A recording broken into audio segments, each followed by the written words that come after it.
የኢፌዴሪ ጠቅላይ ሚኒስትር ዶክተር አብይ አህመድ ፖለቲከኛና አክቲቪስት ጀዋር መሐመድን በጀነራልነት ማዕረግ ሰይመውታል።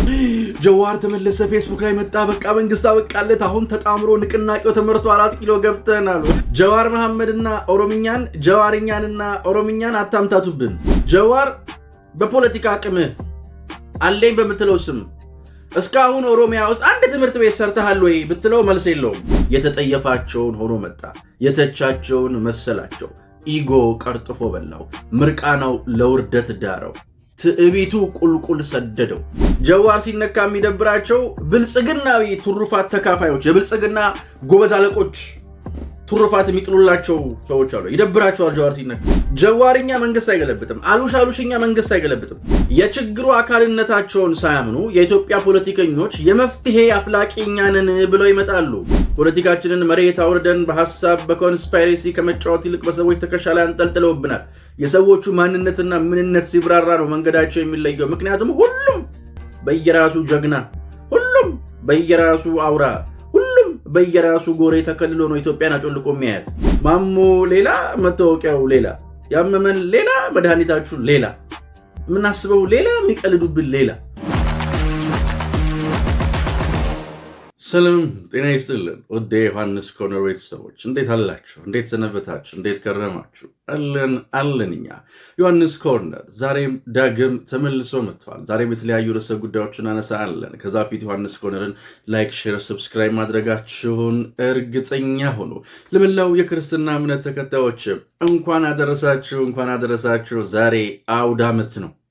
አውደ ዓመቱ ሲመጣልን በዓመቱ ኩራታችን የሚባልለት አውደ ዓመታችን ደርሷል። የፋሲካ በዓል ነው። ትንሣኤውን ለምታከብሩ ሁሉ መልካም የትንሣኤ በዓል ይሁንላችሁ።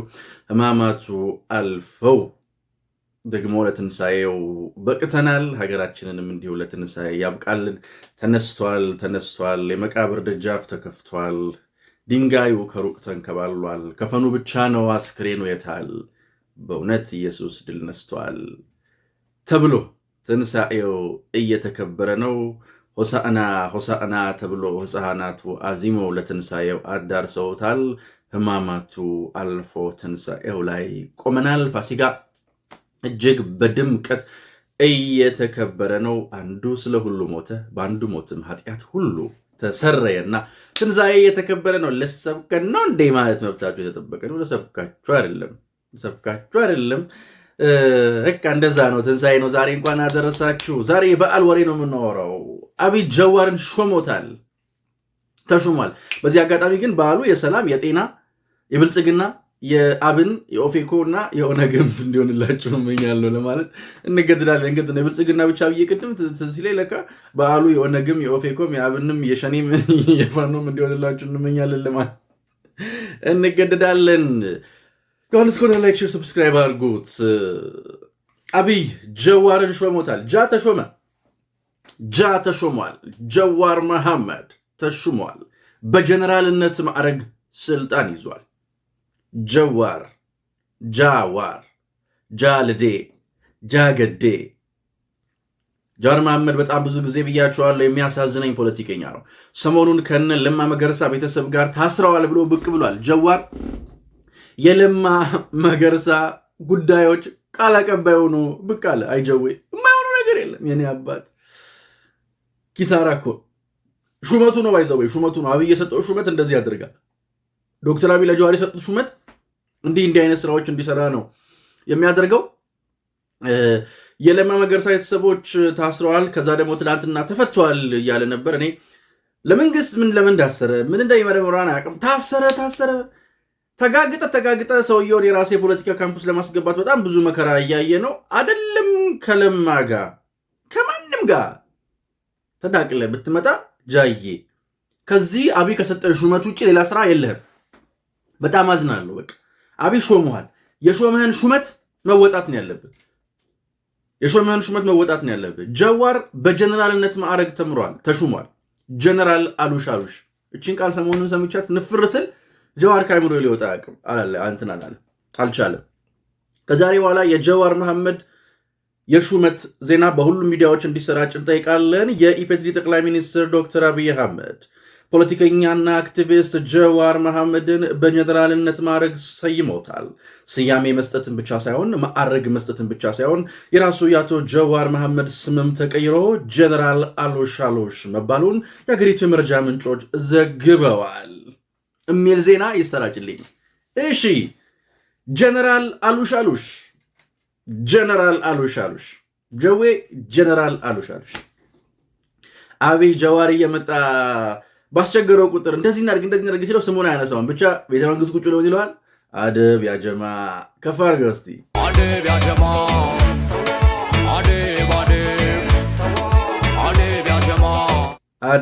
አደብ አንጫር እንዳዴ ስበንሳ ትኩሳጉል ጀዋር ከሽፏል። በቃ ከሽፏል። አሁን ጀዋር ወደ ሚዲያው ሲመጣ ካስታወሳችሁ ጀዋር ተመለሰ፣ ፌስቡክ ላይ መጣ፣ በቃ መንግስት አበቃለት፣ አሁን ተጣምሮ ንቅናቄው ተመርቶ 4 ኪሎ ገብተን አሉ። ነፍሴ በጃዋርኛ መንግስት አይገለብጥም። አንዳንድ ሰዎች ጀዋርኛና ኦሮምኛ ይምታታባቸዋል። እየለየን እንጂ ነፍሴ ጀዋርኛ መንግስት አይገለብጥም። አዴላሊ ኢንተለፉዲ ይላል ኦሮሞ። እናቷን አይተህ ልጅቷን አግባ መሆኑ ነው። ጀዋርኛ መንግስት አይገለብጥም። ጀዋር መሐመድና ኦሮምኛን ጀዋርኛንና ኦሮምኛን አታምታቱብን። ጀዋር በፖለቲካ አቅምህ አለኝ በምትለው ስም እስካሁን ኦሮሚያ ውስጥ አንድ ትምህርት ቤት ሰርተሃል ወይ ብትለው መልስ የለውም። ይኸውልህ ነፍሴ ሩዋንዳ ላይ ጎልድ ሌብል ከሚሚ ስብዓቱ ጋር እንደ መጠጣት 4 ኪሎ መግባት ቀላል አይደለም። ቼቫስ ሪጋል እያጋጩ ከአወዳይ በኋላ ማሽካካት ያን ያህል ቀላል አይደለም። ጃ ፖለቲካሊ እውቀት አለው። አዎ አለው። ከሲንጋፖር እስከ አሜሪካ ተመላልሼ ተምሬያለሁ ይላል። አልዋሽም። ከ2016 ጀምሮ በጻፋቸው ጥናቶች የሚያነሳቸው ፖይንቶች እጅ ባፍን ያስከድናሉ። ግን ኑረው ስንለው ከበደው። የተጠየፋቸውን ሆኖ መጣ። የተቻቸውን መሰላቸው። ኢጎ ቀርጥፎ በላው። ምርቃናው ለውርደት ዳረው። ትዕቢቱ ቁልቁል ሰደደው።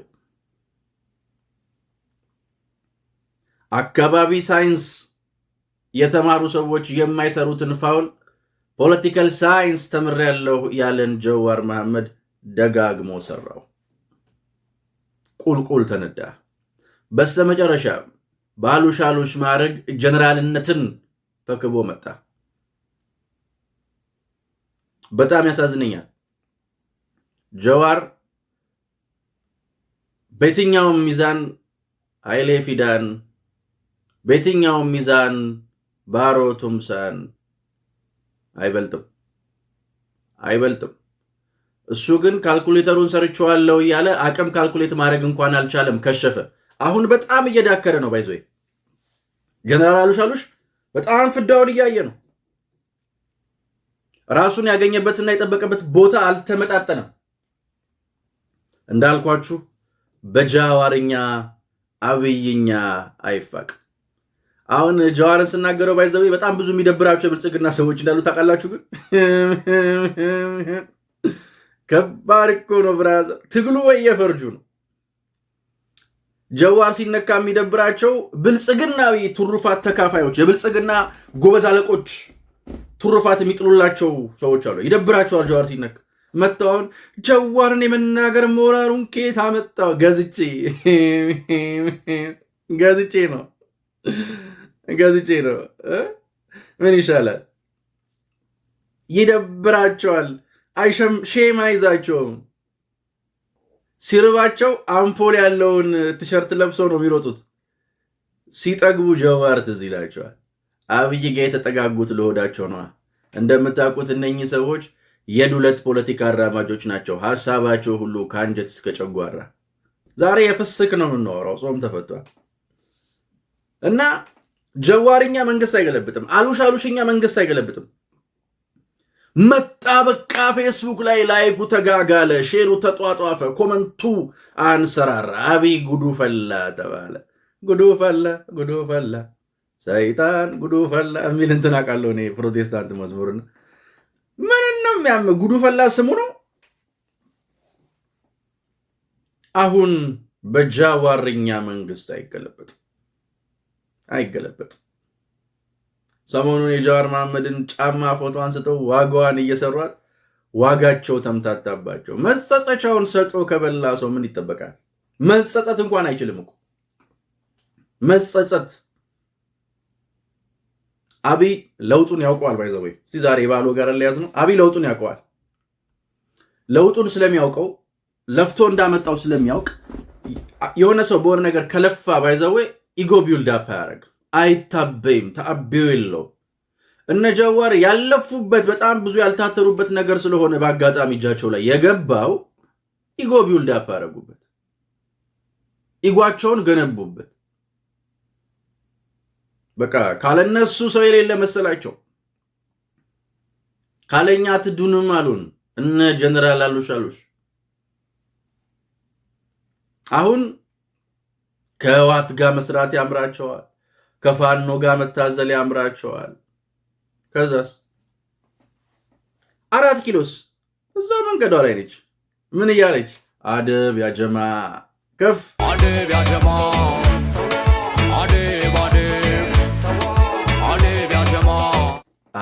አደብ ጀዋር መሐመድ ጀነራል አሉሽ የአብይ አፍዝ አደንግዝ ተሞክሮ ከሰራባቸው ሰዎች መካከል ናቸው። በቃ ከሽፈሃል እኮ ህወሓት በ50 ዓመቱ አረጠች። ጀዋር መሐመድ ገና በለጋነቱ አረጠ። እጅግ ያሳዝናል፣ ልብ ያደማል። አሁን ባለው የኢትዮጵያ ፖለቲካ ችግር ውስጥ ትልቁን ሚና ለቀውሱ ትልቁን ሚና ከሚወስዱ ለውጡ ጸንቶ እንዳይቀጥል በጣም ፈተና እንዲበዛበት ካደረጉ ሰዎች መካከል አንዱ ጀዋር መሐመድ። ሙድ ሊይዙብን ይሞክራሉ እንጂ አንዱ ጀዋር ነው። የችግሩ አካልነታቸውን ሳያምኑ የኢትዮጵያ ፖለቲከኞች የመፍትሄ አፍላቂ እኛ ነን ብለው ይመጣሉ። ስታዩን ድንዙዝ ነው ምን መስላችሁ? ምንድን ነው ምን መስላችሁ? ግን እኔ አንዳንዴ እንዴት እንደምታስቡት አብይን ባውቅ ጭንቅላታችሁ ብሆን ሞኝ ይመስላል እንዴ? ሞኝ ቢሆን ለዚህ የሚበቃ ይመስላል እንዴ? አይበቃም እኮ።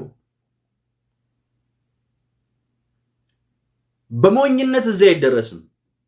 በብልጣብልጥ ፖለቲከኝነት ነው ለዚህ የሚበቃው።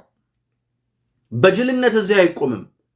በደፋርነት ነው እዚህ የሚደረሰው። በደካማነት 4 ኪሎ አይገብ።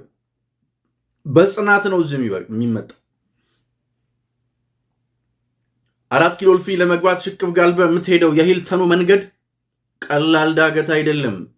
ትንፋሽ ይፈትናል፣ ልብ ይፈትናል፣ ጉልበት ይፈትናል። በጣም ከባድ ነው። አንዳንድ ሰዎች ስጋታችሁን ሳይ በጣም ነው አዝነው። ለምሳሌ ፋኖ ይመጣል፣ ፖለቲከኞች 4 ኪሎ ይገባሉ። ዳገቱ ረጅም ነው። ሌላውን የሂልተኑ ዳገት ብቻውን ብዙ ዓመት ይፈጃል። የኢትዮጵያ ፖለቲከኞች የሚያሳዝኑኝ የጠሉትን የተቃወሙትን ነገር ሆኖስ ነው የመጡት። ከዛ ውስጥ አንዱ ጀነራል አሉሽ ነች። ጀነራል አሉሽ የኦነግን ትግል ሲቃወም ሲተች የነበረ ሲያብጠለጥል የነበረ በጥናታዊ ጽፎቹ በጣም ዲቴል እያደማ ሲያብራራ የነበረ ሰው ነበር። ራሱ ዳውድ ኢብሳ ነው አልመጣም። ማሎ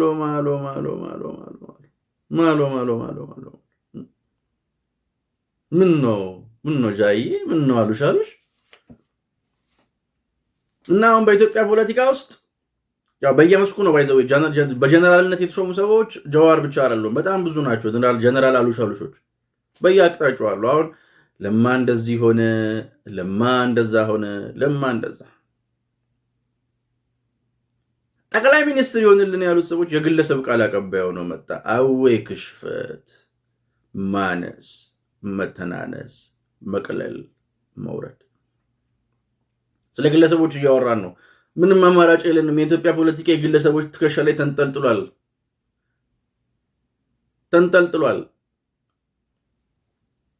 ፖለቲካችንን መሬት አውርደን በሐሳብ በኮንስፓይሬሲ ከመጫወት ይልቅ በሰዎች ትከሻ ላይ አንጠልጥለውብናል። የሰዎቹ ማንነትና ምንነት ሲብራራ ነው መንገዳቸው የሚለየው። ምክንያቱም ሁሉም በየራሱ ጀግና፣ ሁሉም በየራሱ አውራ፣ ሁሉም በየራሱ ጎሬ ተከልሎ ነው ኢትዮጵያን አጮልቆ የሚያያት።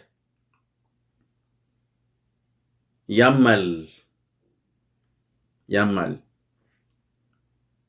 ግን አሁን በኢትዮጵያ ፖለቲካ ውስጥ ነፍስ ያለው ተቋም ያለ የሚል እምነት ነው የለኝም። እጅግ ያሳዝናል። ለዚህ ደግሞ በጣም ነው ማዝነው። ነፍስ ያለው ተቋም ኢትዮጵያ ውስጥ የለም። ሰሞኑን አይታችኋል አይደል? ተሰብስበን ጥላቻን በትልቅዬ መቃብር የመቅበር ስነ ስርዓት ሊካሄድ ነው ኢትዮጵያ ውስጥ። ፖለቲከኞቹ ምን ሰርቶ ሊበሉልን ነው? ጥላቻ ቀብረ ሲጀምር እንዳይነቀልድ ምንድን ነው ማለት ጥላቻ ሊቀበር ምናምን ይሉላል። ዘንድሮ በቃኛ መሞከሪያውን እንዴት ጨንቆን ነበር። እሺ 40 መቼ ነው ጥላቻ? ያልሞተ ነገር ይቀበራል እንዴ? አዝለን ነው እየዞርን ሙርት ይዛላችሁ እንዴ? የቸገረን ሌላ፣ ማሞ ሌላ፣ መታወቂያው ሌላ፣ ያመመን ሌላ፣ መድኃኒታችሁ ሌላ፣ የምናስበው ሌላ፣ የሚቀልዱብን ሌላ። ኧረ ተው። እኛ ደሃ ነን እንጂ ማላገጫ ነን እንዴ? ድሆች ነን እንጂ እኮ መቀለጃዎች አይደለንም። ኧረ እባካችሁ። እና አሁን እነኝን ሰዎች የምትከተሉ ሰዎች በደንብ የምትንበሏቸው። ያው ዛሬ በዓል ነው። ቀለል አድርገን ነው የምናወራው። ቀለል አድርገን ነው ሙድ የምንይዝባቸው። እነ ጀነራል አሉሽ በሹመት ጣራ የነኩት አብይ ሹመቶቹ ደስ ይሉኛል። በቃ ይመቹኛል። ዘመኑን ጌታቸውን ሾመት ብሎ ሲያለቅሱ ነበር። የጀዋርን ሹመት እኮ ልብ ስላላላችሁት ነው እንጂ ቆየ እኮ ሸመው። በእሱ አታለቅሱም ነበር? ባሉሽ በጀነራልነት ማዕረግ ቁጭ አድርጎት። እኔ የምፈራው የሆነ ቀን ቲክቶክ ላይ ጌም ሲጫወት እንዳላየው ነው። የት ይደርሳል የተባለ ዛፍ ቀበሌ ቆረጠው ማለት ይሄኔ ነው። አንዳንድ የኢትዮጵያ ፖለቲከኞች ቁልቁለታቸው ሲያሳዝን እንዳያያዛቸው ከሆነ የሆነ ቀን ቲክቶክ ላይ ጌም ሲጫወቱ ነው የምናያቸው። ያው ትግሉ አንበሳ ወርድልኝ ምናምን ሲሉ ልናያቸው እንችላለን። መቼስ አሳዛኞች ነን። ለእኛ ያልታዘነ ለማን ይታዘናል? ለእኛ ከንፈር ያልተመጠጠ ለማን ከንፈር ይመጠጣል? ነገራችን ሁሉ አንጀት የሚበላ በግለሰብ ጥላቻ ናውዘን፣ በግለሰብ ጥላቻ ቀውሰን፣ በግለሰብ አካሄድ እያልን መከራችንን አየን። እስከ መቼ አይደል ነው። ብቻ ግን አደብ ያ ጀማዓ፣ አደብ አይበጀንም። ልትጭሩት የምትሞክሩት እሳት ያው እናንተ መጸጸቻችሁንም ማዳመጫችሁንም ማላገጫችሁንም ማላመጫችሁንም ሸጣችሁ ስለበላችሁ ከባድ ነው የሚሆነው ማለት ነው። ስለዚህ አሁን የያዝነውን የትግል ስልት አሁን የያዝነውን መንገድ በጣም በአጽንኦት ይዘን መቀጠል አለብን። አማራጭ የለንም። እኛ የባህር በር የሚባል ህዳሴ የሚባል ሁለት አበይት ሌላ ጉዳይ የለንም ብንል ራሱ በቂ የሆነ ችግር፣ በቂ የሆነ ፈተና፣ በቂ የሆነ ትኩረት የሚፈልግ አጀንዳ እዛ ጋር አለ። ትላንትና ብዙ ሰው አጣራለን ምናምን ሲል ስለነበረ ነው ላይክ ይሄን ጉዳይ ያመጣሁት። ያው አመት ባለም ስለሆነ ጀነራል አሉሽ ብለን እንድናነሳት። ለነገሩ እንኳን እኛ እነ ነፍሴ መጽሐፏን አስተዋውቁለት የለ እኔ በመጽሐፉ ወፍ ባሪ በቃ በፖለቲካ ውስጥ ፖለቲካዊ ሞትን ከሞትክ ነው። ጥቂት ጊዜ እንተ ማለት አለብን። ያ ጀነራል አሉሽ ዝም ስትል በቃ ጠንክራ አንብባ ጥሞና ወስዳ በብልሃትና በብልጠት ዳግም ተመልሳ ትመጣለች የሚል የጸና እምነትና ትኩረት ነበረኝ። ከዛስ ያው ሆነ መጣች። አዳመጠችም፣ ሰማችም፣ ቁጭ አለችም፣ ተመሰጠችም፣ አንጓጠጠችም። ያው ነች በቃ። እንዴት የሚያሳዝን ነገር እንደሆነ እኮ ብቻ በዚህም ተባለ በዛ ያዋከቡት ነገርን ያላማረኝም ፍቅሬ በዛ ምናምን ያለው ያዋከቡት ነገር ምራፍ አያገኝም ፍቅሬ በዛ ያላማረኝም። ያው እንግዲህ ጣሊያን ኮቴዋን እያመላለሰች በለማ መገርሳ በኩል ዳግም ወደ ጨዋታው ፖለቲካ ለመመለስ እያሰበችው ያለችው ጀነራል አሎሽ ስሟን ተቀብላ በየአቅጣጫው ስራዋን ከመስራት ውጪ ምንም አማራጭ እንደሌላትም ጭምር የሀገሪቱ መገናኛ ብዙሃን ዘግበዋል። አንተ ጋዜጠኝነት ፈንቅሎ ወጣ። ከዛ አይዲዲት በዘነዘና እጃ እንደዛ ነው እንግዲህ በዓሉን ባሉሽ አክብረነዋል። በጀነራል አሉሽ በጀነራል ጀዋር በእንትኑ ተመልክተነዋል። የብልጽግና የኦነግ የኦፌኮ የሸኔ ፋኖ እንደሆነላችሁ ምኞቴ ነው። ቅድም ብያችኋል። ከዛ እንግል እዩት እንግዲህ ቀልድ ነው፣ ግን ለሁላችሁም በድጋሚ መልካም በዓል እንመኛለን። ኢትዮጵያችን አሸንፋ ደግሞ ትንሳኤዋ ቀርቦ ህማማቱ አልፎ እሷም ከፍ ብላ የምናይበትን ጊዜ እንዲያቀርብልን ምኞቴ ነው። ደግሞ ያገናኘናል። የከረሞ ሰው እንዲለን ከወዲሁ ምኞቴ ነው። እኔ ግን ሁሌም እንደምለው እንደማይለወጥ አንድና ውድ ቃል፣ አዲስ ትውልድ፣ አዲስ ተስፋ፣ ሁሉም ጥሩ ይሆናል። የኔና የእናንተ ሀገርም እንደ ልማዷ ታሸንፋለች። ዮሐንስ ኮርነር ላይክ፣ ሼር፣ ሰብስክራይብ ማድረግ እንዳይረሳ። ፈጣሪ ኢትዮጵያና ህዝቦቿን አብዝቶ ይባርክ። ቻው፣ ቸር ቆዩ።